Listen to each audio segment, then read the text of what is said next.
Hello, it's just a quick vlog today. It is Wednesday and it is, let me check the time I have to do this, 20 to 8 at night and 22.5 degrees.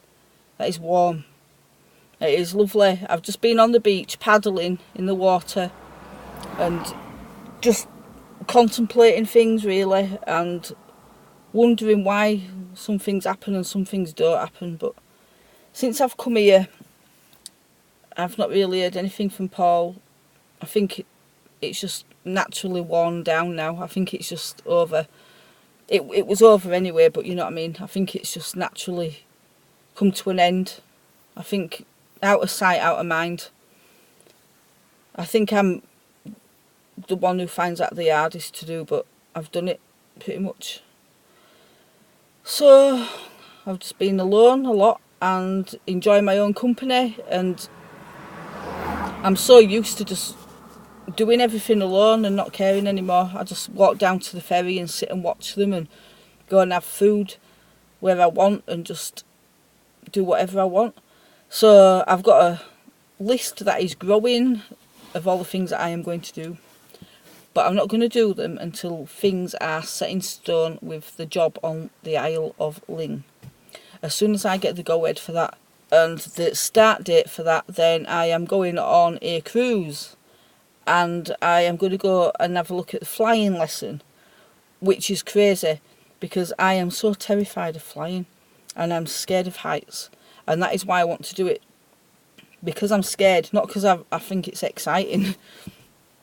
I think if I do something like really big like that, that's really scary, I think I'll get a massive reward for it, because I've been doing this journey now really for 3 years, the big journey. And what I've noticed is every time I do something terrifying, I get a reward at the end of it. It's like the universe rewards acts of bravery. And an act of bravery depends on you as an individual. So some people, an act of bravery is literally just leaving the house. If you've got agoraphobia, it's a brave thing to just leave the house. An act of bravery can be absolutely anything, something you're terrified of, and you go and face it and you still do it regardless of the absolute terror of doing something. And when I started off on this journey, one of the things I was terrified of is driving. It took me 20 years to pass my driving test. I couldn't drive. I was terrified on the roads, terrified of all the junctions, the roundabouts, lights. I was a mess. And then, not even a year after I passed my driving test, I was hurtling up the motorway to Scotland on my own. And that was a massive act of bravery. And for anyone who's spiritual, who is otherworldly, you will understand me when I say that I do believe that we're not alone. And if you're a Christian or you're religious, you'll believe in angels and demons and all that. Well, I've seen them, mostly demons, but I have encountered a lot of dark things in my life. But when I did that brave thing, which was brave for me, which other people would laugh at and say, well, so what, you drove up the motorway, so what? To somebody who was really phobic, which I was at the time, and really terrified of the world and driving and everything, for me to do that was an absolute, it was probably one of the defining moments in my life to do that. And I could actually almost hear the cheering going on around me while I did it. And this sense of elation that came over me, like, oh my gosh, look what you've just done, look what you've just done. And it's a small thing to someone else, it was a massive thing for me. And that was the start of my journey, coming to Scotland. And I've now got to a point where I've realised, because so much has happened, that when I'm in a frame of mind where I become a warrior, where I say, I don't accept other people's words and I don't accept other people's constraints on me. When I start to do things that I'm scared of, I always get a reward for it. One of the things that I was scared of is leaving Paul. Now this is one of my issues, and this is because these vlogs are personal. I talk about personal things, and I don't care if people can't cope with it. Then just don't watch it. And none of it's ever for sympathy. It's just for me, because I need to remember things. Because what I did is I got an attachment problem with people, and I went through most of my life being scared to be alone, and because I was scared to be alone, I would settle for anything, pretty much. And as a result of that settling, I was treated like crap. Now, I was never treated like crap by Paul, so he is not part of the problem. But I had a severe attachment to him. I was not just in love with him, but almost besotted with him, which was bordering on nuts, because it wasn't retaliated. Not retaliated, what's the word? It wasn't reciprocated. The feelings that I had for him were so intense, but the ones he had for me appeared to be quite warm. And so that caused me a lot of issue. So for the last 3.5 years, because there's been 2 spiritual people on this journey, one in one planet, another in the other one, and never the twain shall meet, is a saying. So different in that respect when it comes to relationships, and he actually has encouraged me to be alone more and more and be independent more and more, which in a way I find quite sad, because to me a relationship isn't about being alone and independent, because that's what single is. That to me, that's just my view. And so one of my fears was losing him, because even though we went through such a really rotten time, I still loved him, and I still got some comfort out of knowing he was there. And then when he's not there,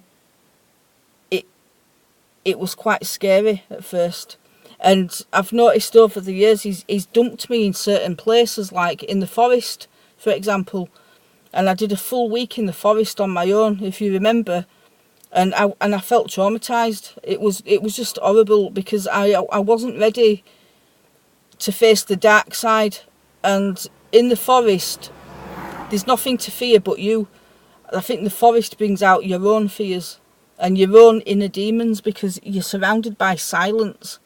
And even though it's free to be in there, the action of being there for some people is really oppressive, because the darkness and the nature and everything surround you, and you can almost feel the spirits of the forest there. And I found it quite scary, I did.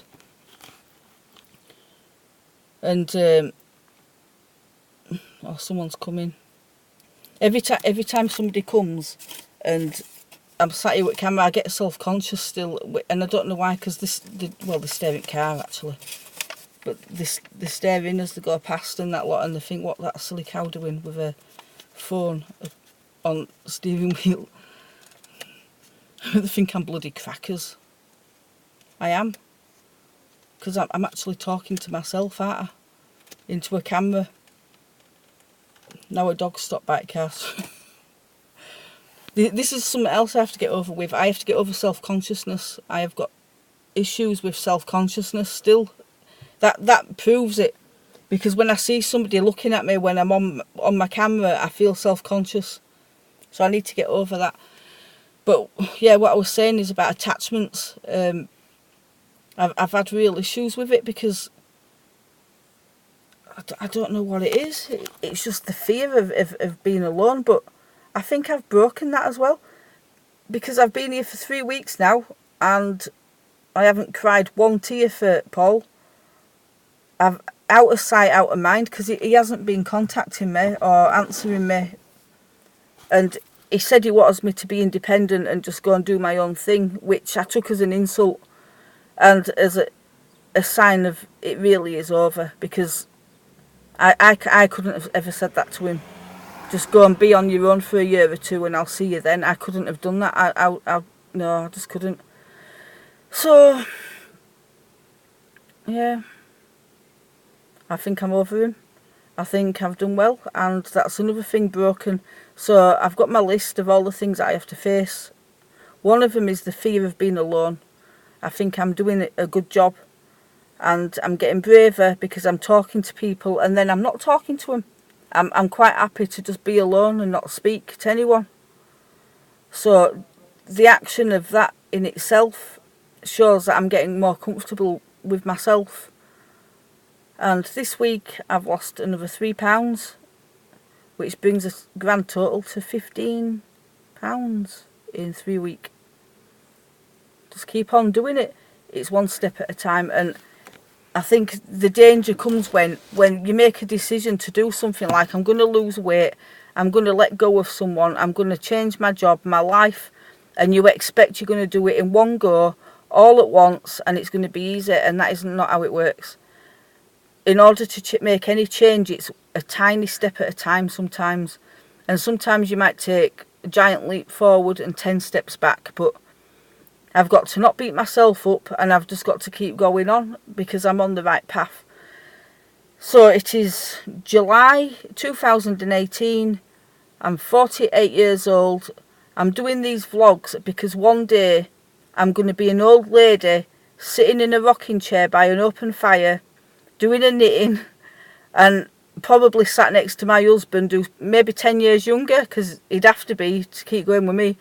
And then I might be sat there laughing, going, God, I remember sitting there and crying and being depressed, and I remember this and that, and now look at me now. So this is why the vlogs are important, because I'm leading my way out of poverty into a life that's worth living and celebrating, and I just want the world to see that it can happen. So thank you for watching, and bye bye.